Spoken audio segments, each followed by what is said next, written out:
Assalamualaikum guys.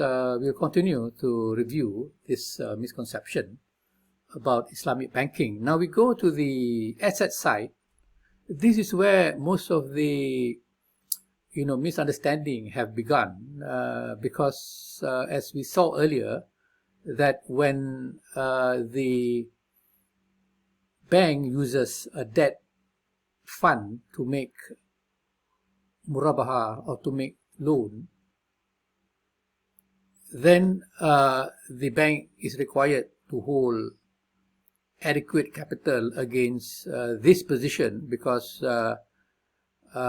risk in those assets are now borne by the bank because the depositors do not carry any risk. They'll get their deposit protected and will be redeemed in full value at maturity. So the potential loss arising from the loan or from the murabaha will be carried by the bank themselves, not the depositors. So we can see that in Islamic banking,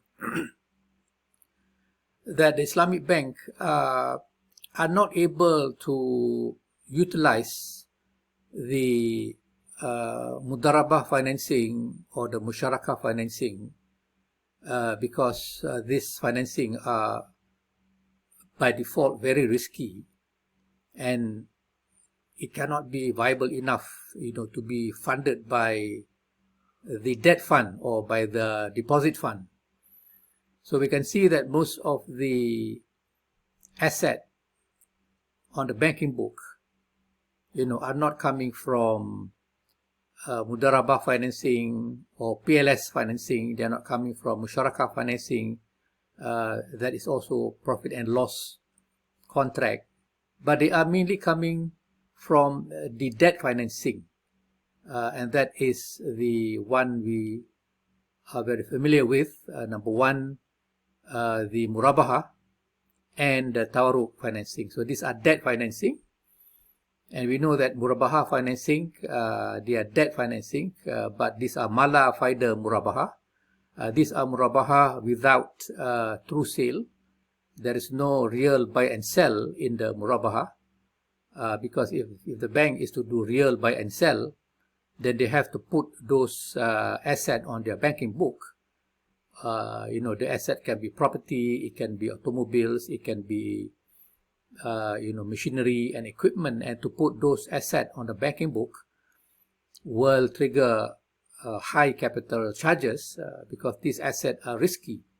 Once these assets are recorded in the banking book, then the banking earning will be exposed to the vagaries of the market movement because this asset value may decline or it may go up. So there are volatilities in the portfolio that the bank would want to refrain from.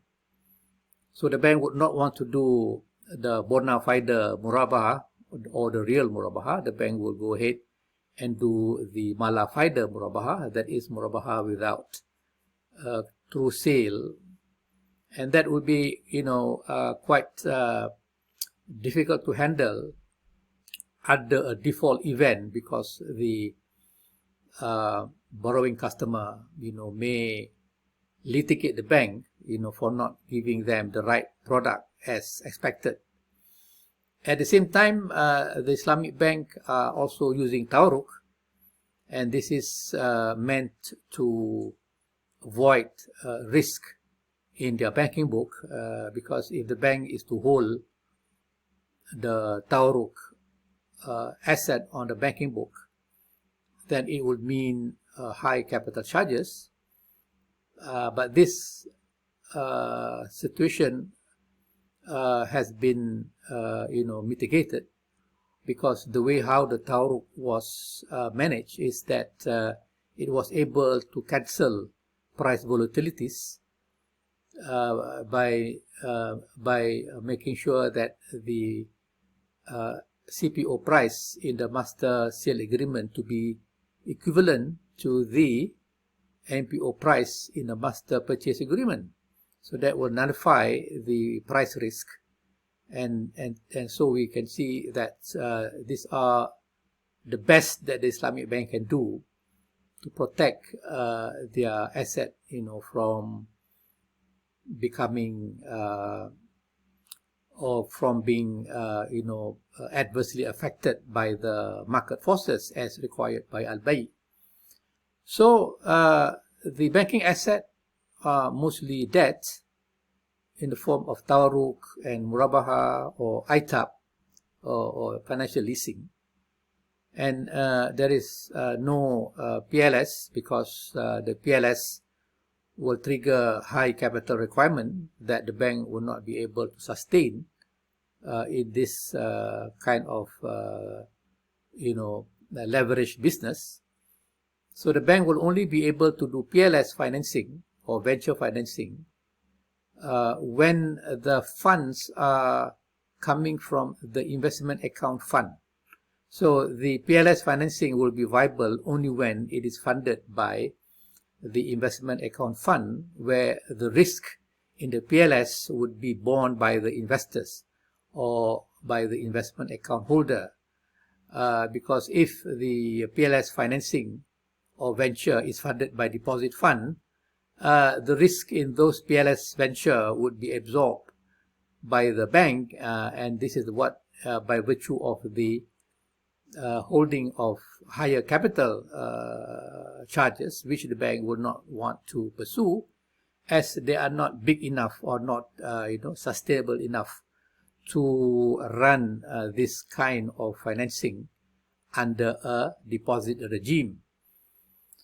So this is why we see today that most of these Islamic banking assets are based on debt financing and not by PLS, and we do hope that if the Islamic bank can pursue to acquire or to mobilize more and more investment account fund, then we can see that the PLS ventures of PLS financing on the asset side can be realized, and this will grow the Islamic bank into a better bank than what it is today.